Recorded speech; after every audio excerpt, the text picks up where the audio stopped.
Salut à tous, alors petite news sur l'automobile propre concernant Electreon. Donc c'est une société qui a réussi la recharge d'une Renault Zoé par induction dynamique. Alors on va voir ce que dit cet article. C'est donc une compagnie israélienne, Electreon Wireless, a réussi la charge d'une Renault Zoé par induction dynamique. L'essai a eu lieu dans la ville côtière de Beit Yanai en Israël, sur une section de route de 20 mètres dans le revêtement dans laquelle des bobines électriques sont intégrées du coup. Lors du test, la start-up a enregistré une puissance de transfert d'énergie de 8,5 kW avec un rendement supérieur à 91%. Elle espère pouvoir atteindre les 15 kW dans les prochaines semaines. Ah, franchement, le rendement est plutôt énorme. 91%, ça va, je m'attendais à moins, beaucoup moins que ça, moi. On disait toujours que l'induction, ça faisait beaucoup de pertes d'énergie, bah apparemment pas tant que ça. Pour Electreon, ces résultats constituent une étape clé dans la perspective d'une expérimentation à plus grande échelle à laquelle la société participe en Suède. Cette technologie sera testée sur une portion de route d'une longueur de 1,6 km qui relie le centre-ville de Visby à son aéroport, sur la côte ouest de l'île de Gotland. Le budget de ce projet, subsidié par le gouvernement suédois, s'élève à 116 millions de couronnes suédoises, c'est-à-dire 11 millions d'euros. La technologie conçue par Electreon consiste à recharger les véhicules électriques par induction dynamique, donc sans contact, pendant qu'ils roulent en noyant des bobines électriques dans le revêtement des voies de circulation.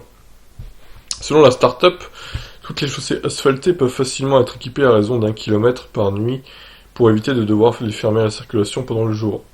Une trancheuse décape l'asphalte sur une profondeur de 8 cm, puis une deuxième machine pose les bobines dans la tranchée et la rebouche. Ça a l'air assez simple, oui.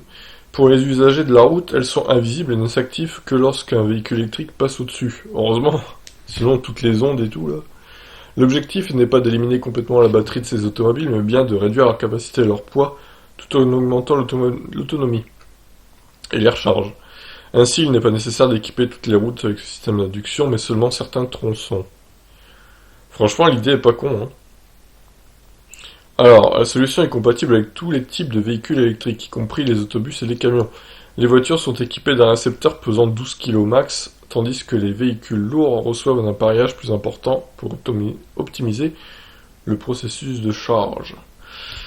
Electreon a entamé l'équipement de 2 bus électriques et d'un gros camion.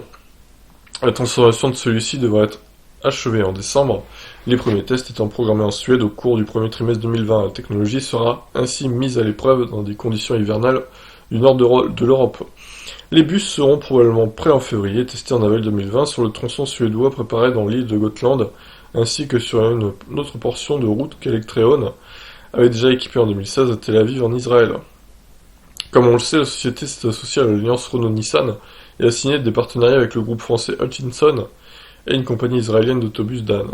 Dans un premier temps, Electreon vise principalement le marché des lignes régulières de bus. Celle-ci utilise en effet des itinéraires définis qui sera plus facile d'équiper. Oui, c'est clair que s'ils passent toujours au même endroit, du coup, c'est le bon plan. Bon ben voilà, bah écoute, plutôt une bonne innovation, surtout que s'ils peuvent augmenter encore plus la puissance à 15 kW par exemple, et le rendement de 91% est plutôt efficace, hein. Je m'attendais à des rendements de 50 à 60%, parce que beaucoup de pertes, vu que c'est du sans fil en gros.